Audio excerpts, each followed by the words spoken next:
Hai semuanya, welcome back dan terima kasih buat kalian yang udah klik video ini. Kalau kalian baru di channel ini, jangan lupa klik like dan juga subscribe-nya di bawah. Dan semoga kalian bisa enjoy dengan semua video-video aku.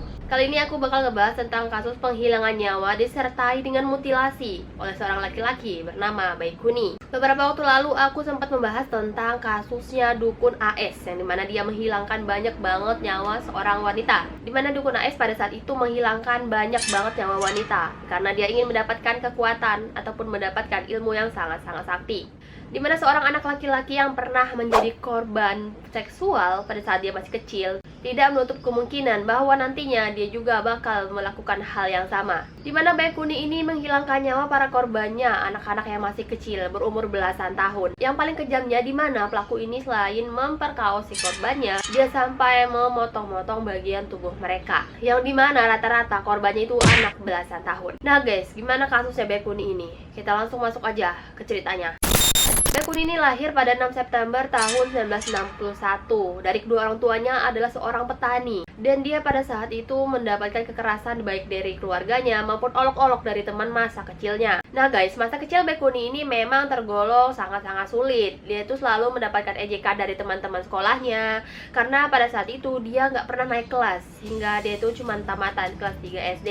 Nah guys, Baikuni ini selain mendapatkan olok-olokan dari teman-teman sekolahnya, dia juga mendapatkan cacian dari kedua orang tuanya. Karena Baikuni sudah nggak kuat tinggal di kampung halamannya, akhirnya di saat umur dia 12 tahun, dia memilih untuk merantau ke Jakarta sendirian, bener-bener sendirian, tanpa ditemani orang dewasa. Sesampainya dia di Jakarta, dia menggelandang di lapangan banteng Jakarta Pusat. Untuk memenuhi kehidupan dia sehari-hari, buat makan, buat minum, dia harus mengamen di jalanan ataupun ngamen di lampu-lampu merah. Anak belia terjun ke dunia yang sangat kejam pada saat masih kecil. Dia tuh sering banget mendapatkan kekerasan di jalanan. Bahkan yang paling sadisnya, dia pernah mendapatkan kekerasan seksual dari laki-laki dewasa, yang dimana dia menjadi korban sodomi. Karena pada saat itu terjadi di saat dia masih kecil, sehingga dia itu tidak bisa melawan. Jadi mau nggak mau dia itu menjadi korban kekerasan itu. Setelah dia dewasa, dia bertemu dengan seorang laki-laki bernama Cuk Saputra.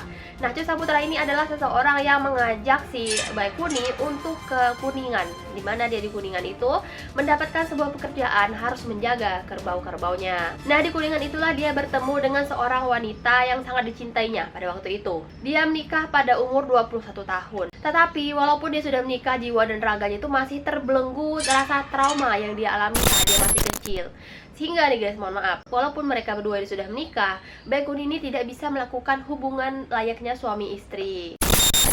Hingga beberapa waktu kemudian istrinya ini meninggal dunia. Nah, setelah istrinya meninggal dunia, akhirnya si Baikuni ini balik lagi ke Jakarta. Nah, di Jakarta inilah dia itu memulai kehidupannya itu dia di terminal kawasan Pulau Gadung. Di sana dia menjadi penjual rokok dan bahkan dia itu memelihara banyak banget anak jalanan. Nah, dimana pada saat itu karena dia tuh ngerasa bahwa dia pernah menjadi anak jalanan, pernah menjadi pengamen. Akhirnya dia iba nih sama-sama anak-anak jalanan itu. Ternyata nih guys, semua itu ada udang di balik batu, dimana si Baikuni ini merawat anak-anak jalanan itu untuk suatu saat kalau misalnya dia lagi pengen nih buat ngelakuin hal yang kayak gini, dia itu udah nggak perlu jauh-jauh nih buat nyari orang, karena di rumahnya ada si anak-anak jalanan. Nah, kita langsung masuk nih ke kronologi ditemukannya seorang korban Baikuni.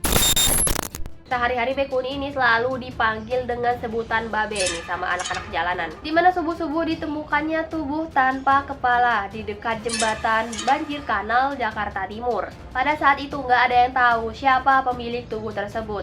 Keesokan harinya ditemukan lagi ada sebuah plastik putih yang sangat besar, yang sangat mencurigakan. Tepatnya di Sungai Rawa, Ternate Cakung. Warga yang menemukannya akhirnya melaporkan kepada pihak RT dan pihak polisi. Tidak lama kemudian pihak polisi datang dan dibuka kantong tersebut berisi kepala manusia. Akhirnya nih guys, potongan-potongan tubuh dan bagian kepala itu langsung dibawa ke rumah sakit Sukanto untuk dilakukannya tes forensik. Pada saat itu tim forensik mengatakan bahwa korbannya ini adalah anak laki-laki berumur sekitar 6-12 tahun. Nah, setelah melewati tes forensik dan juga hasil tes DNA, ternyata dia itu adalah seorang anak laki-laki yang bernama Andri. Andri ini adalah nama samaran ya guys, bukan nama sebenarnya. Sehari-harinya Andri ini bekerja sebagai pengamen. Sebenarnya Andri ini masih memiliki kedua orang tua. Ayahnya bernama Indra dan ibunya bernama Nur Hamidah. Tetapi memang nih guys, pekerjaan Andri ini sehari-hari adalah seorang pengamen. Dia tuh selalu mengamen di kawasan Terminal Pulau Gadung. Tetapi walaupun dia masih punya keluarga, dia itu sering nginep sama anak jalanan lainnya. Nah, mereka ini menyewa sebuah rumah kontrakan. Nah, rumah kontrakan ini ternyata miliknya si Bekuni alias Babe. Flashback nih ke beberapa hari sebelum terjadinya penghilangan nyawa itu, di mana tepatnya pada tanggal 7 Januari tahun 2010. Tepat pagi-pagi sekali Andri ini datang ke tempatnya Babe. Babe pada saat itu lagi berjualan rokok, tepatnya di depan Trade Center. Karena mereka ini ternyata sudah beberapa hari nih nggak ketemu, sehingga pada saat itu Babe nanya nih sama si Andri, "Kamu lama banget udah nggak main ke tempat Babe? Mana aja kamu?" Terus dijawab sama Andri, "Enggak kok Be, di rumah aja aku." Nah, setelah beberapa lama mereka mengobrol, akhirnya Andri ini pamit nih sama Babe. Dia tuh mau ngamen di sekitar kawasan angkutan Pulau Gadung. Akhirnya Babe mengiyakan dan si Andri ini bilang bahwa nanti setelah Andri ngamen, Andri kesini lagi ya Be, ke tempat Babe. "Oh iya," kata Babe, "nggak apa-apa, nanti kamu kesini aja, kan kita juga udah lama nih nggak ketemu." Di dalam kontrakannya Babe itu ada sekitar 4 anak jalanan. Andri, ada namanya Wawan, Andi, dan juga Denny. Nah, mereka ini sering banget nginep di rumah Babe. Saat kembalinya si A dari mengamen, dia langsung ke tempat Babe. Tiba-tiba Babe langsung narik tangannya Andri. Pada saat itu langsung nih Andri dipangku sama Babe, dan akhirnya langsung nih Babe kayak ngelus rambutnya Andri, kayak lus halus kayak gini, gitu kan. Yang dimana pada saat itu Babe ini sudah berumur 50 tahun. Nah, pada saat itu Babe manggil nih ketiga bocah tersebut, "Sini-sini dulu kalian." "Kenapa Be?" kata anak-anak itu kan. "Kalian jaga dulu nih dagangan Babe. Babe sama Andri ini mau ke PTC bentar, mau nyari sesuatu." "Oh ya udah Be, nggak apa-apa, tinggal aja," kata tuh bocah-bocah kan. Habis itu setelah itu ternyata mereka bukan ke PTC, melainkan ke rumah kontrakan. Nah guys, sesampainya mereka berdua di kontrakan, si Andri ini langsung disuruh Babe buat mandi dulu. Nah, si Andri mandi, setelah beberapa saat si Babe langsung membuatkan mie instan dan bahkan membuatkan teh manis. Akhirnya setelah si Andri mandi, dia langsung makan siang.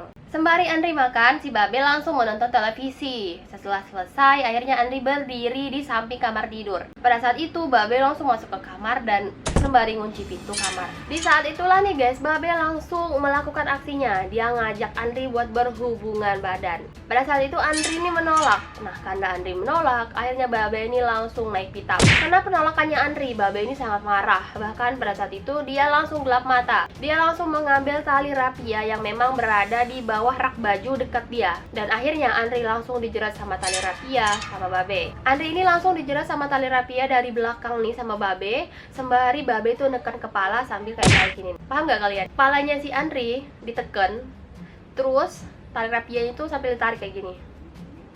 Nah, hingga beberapa waktu kemudian, karena si Andri ini nggak bisa bernafas saking kecekeknya gara-gara tali rapia, dia meninggal dunia. Namun nih guys, yang paling gilanya, walaupun Babe ini sudah tahu kalau Andri ini sudah tidak bernyawa, dia tetap melakukan terhadap Andri. Pada saat itu Andri langsung diangkat, direbahin ke kasur sembari tengkurap. Pada saat itu Babe langsung melepaskan semua pakaiannya, dan disitulah dia melakukan aksinya terhadap Andri yang sudah tidak bernyawa. Setelah melakukan aksinya, Babe kembali lagi ke tempat dagangannya. Pada saat itu anak-anak tiga ini masih menjaga dagangannya Babe. Hingga pada saat itu Babe minta tolong nih sama ketiga anak-anak yang diasuh ini untuk menjaga dagangannya itu sedikit lebih lama, karena kata Babe, dia tuh tiba-tiba kedatangan tamu dari Tangerang. Namun nyatanya Babe ini kembali ke kontrakan untuk membereskan mayatnya si Andri. Hingga pada saat itu dia langsung memotong dengan sebilah golok untuk memisah-misahkan bagian Andri menjadi 4 bagian. Hingga potongan-potongan tubuh itu dimasukkanlah ke dalam sebuah plastik yang sangat besar. Kemudian bagian-bagian tubuh tersebut yang sudah masuk ke dalam kantong plastik langsung nih disimpan ke dalam sebuah kardus, yaitu kardus air mineral. Dan bagian kepalanya langsung dibungkus dengan kaos berwarna putih dan dimasukkan ke dalam sebuah kantong plastik juga berwarna putih. Setelah semuanya sudah rapi,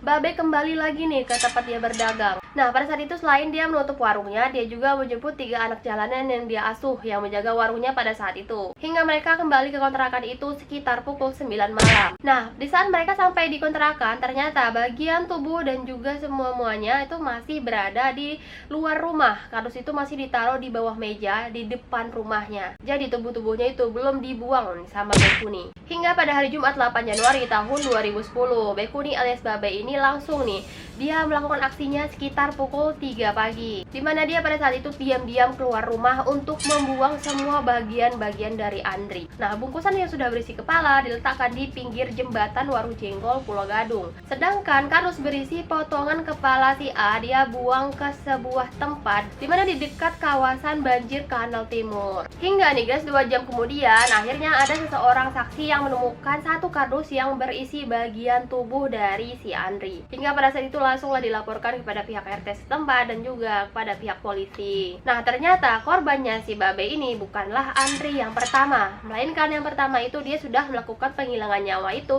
sejak tahun 1993, dan korban pertama dia bernama Andika Mahesa Saputra. Nah, ini adalah nama samaran ya, jadi kita panggil aja namanya Andika. Nah, Andika ini memang dikenal Babe itu dari kawasan terminal Kampung Melayu. Nah, dimana pada saat itu Andika ini diajak sama Babe untuk main nih ke kampung halaman istrinya, tepatnya di Kuningan tadi. Nah, pada saat itu ya si Andika dia mau-mau aja gitu. Nah, pada saat itu ternyata sesampai mereka di Kuningan, Andika itu nggak langsung dibawa ke rumah istrinya, melainkan dia itu dibawa dulu nih jalan-jalan ke sebuah pasar malam.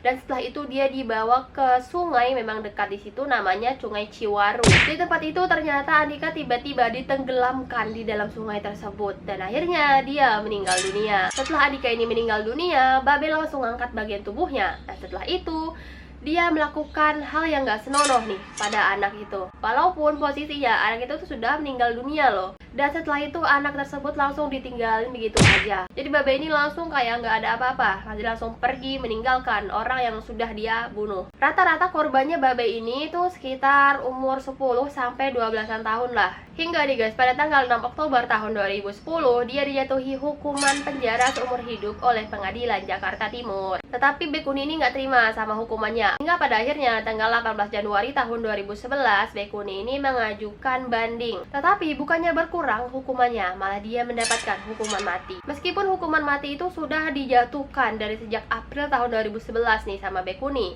tapi nyatanya sampai tahun 2021 si Bekuni ini tidak kunjung mendapatkan hukuman. Jadi dia tuh tetap masih hidup, itu masih di penjara, tepatnya di Lapas Cipinang.